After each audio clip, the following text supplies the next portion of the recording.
Você é capaz de apontar onde a floresta está presente no seu dia a dia? A sua cama, o seu armário, o cabo da vassoura, o telhado da sua casa, o piso da sua sala. De uma maneira ou outra, todos eles vêm da madeira produzida nas florestas. Tem aqueles produtos que você nem imagina que vieram da floresta, como a goma resina, que é convertida em colas, tintas e vernizes, o aço que você compra, que é produzido a partir do carvão vegetal. Temos o mel das flores, a castanha do Pará, a borracha, o açaí e tantos outros. Pensando bem, usamos produtos provenientes da floresta o tempo todo. E de onde vem toda essa madeira? O Brasil possui a maior floresta tropical do mundo, mas o que muitas pessoas consideram uma fonte infinita de madeira, na verdade pode acabar. Segundo dados do Instituto Nacional de Pesquisas Espaciais, até 2009, 16% da vegetação original da Amazônia Legal havia sido desmatada. Isso representa 666.165 km², uma área um pouco maior que a França. O impacto desse desmatamento vai muito além dos números. Uma área que perde floresta, perde também todos os serviços que ela oferece. A degradação e a fragmentação do habitat provocam a perda dos serviços de dispersão e polinização, e, consequentemente, uma incrível biodiversidade que ainda nem conhecemos completamente. A abertura de clareiras deixa a vegetação mais vulnerável aos incêndios florestais, que no Brasil são uma das principais fontes de emissão de gases de efeito estufa. O solo da Amazônia é considerado pobre em nutrientes e só sustenta a floresta exuberante devido à ciclagem de nutrientes que ocorre na serrapilheira. Quando a floresta é retirada, perde-se também a fertilidade. Logo se percebe que o solo não comporta outras atividades e a área é abandonada. O solo desprotegido fica sujeito a compactação e erosão e tem a capacidade de infiltração reduzida. A precipitação então escoa rapidamente, gerando picos de cheias seguidos por períodos de vazões relativamente mais baixas. Perde-se, portanto, o serviço de regulação hídrica que a floresta promovia. O Brasil ainda possui uma boa parte da vegetação original da Amazônia Legal. A região abriga 12,3% da população brasileira, que depende dos recursos da floresta para a geração de renda. Além disso, nós continuamos precisando dos produtos da floresta, não é? Hoje, de toda a madeira extraída na Amazônia, 36% são destinados à exportação e 64% abastecem o mercado interno brasileiro. Sozinho, o estado de São Paulo consome 15% desta produção, tornando-se o maior consumidor de madeira amazônica do mundo, à frente inclusive de países como a China, que consome 12%, e a França, que consome 11%. Como equilibrar a geração de produtos e serviços? Ou seja, como conservar o que sobrou de forma que a floresta continue oferecendo produtos madeireiros e não madeireiros e ainda mantenha os serviços ecossistêmicos para as futuras gerações? Para responder essa pergunta, viajamos até o Instituto Floresta Tropical no extremo leste do estado do Pará, para conhecer o manejo que está sendo feito por lá. Mas essa viagem não foi assim tão fácil. Foram 3 horas de voo até Belém do Pará, mais 400 quilômetros de rodovia e mais 80 quilômetros de estrada de terra. Apesar de vermos muito mais pasto degradado do que floresta, estava tudo indo muito bem, até começar a chover. Não teve jeito, atolamos também.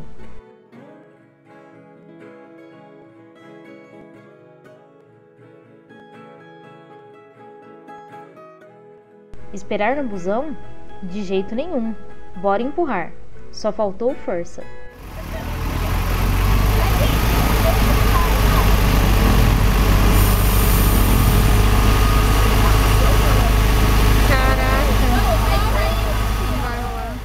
Enfim chegamos. Primeira lição: São Paulo não é Brasil. Mas o dia amanhece e está na hora de conhecermos a floresta. Começamos pela exploração tradicional realizada pela população local, que, embora ocorra sem nenhum planejamento, é em pequena escala e com técnicas primitivas, sem mecanização, o que proporciona um tempo maior e melhores condições para a recuperação da floresta explorada comparado ao manejo convencional.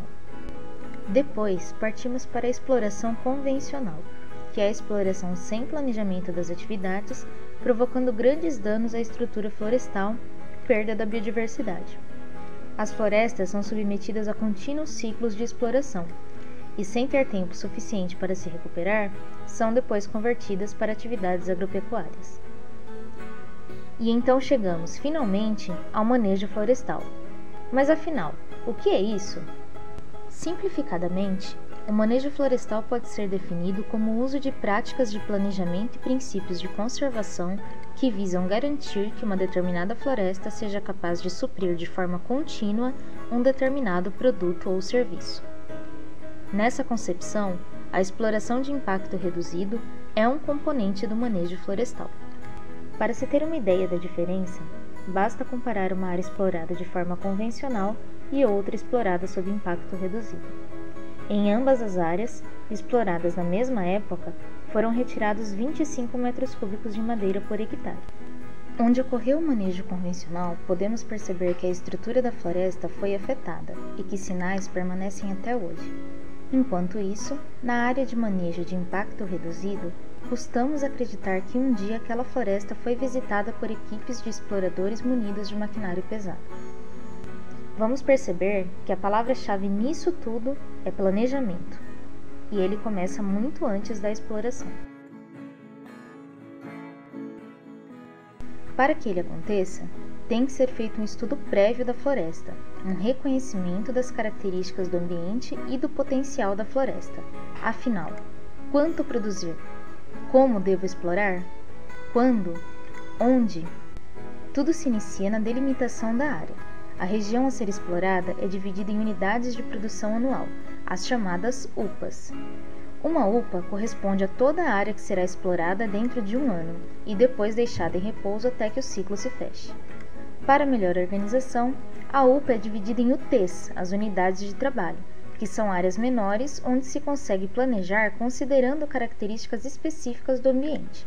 Dessa forma, explora-se todas as UTs e, ao final do ano, explorou-se a UPA inteira. Para conhecer a UT a fundo, é feito um inventário de todos os indivíduos passíveis de exploração, e a partir desses dados e com o uso de ferramentas de sistemas de informação geográfica, é realizada uma seleção dos indivíduos de acordo com a legislação vigente. Nem todas as árvores serão retiradas, pois isso causaria a longo prazo o desaparecimento de espécies.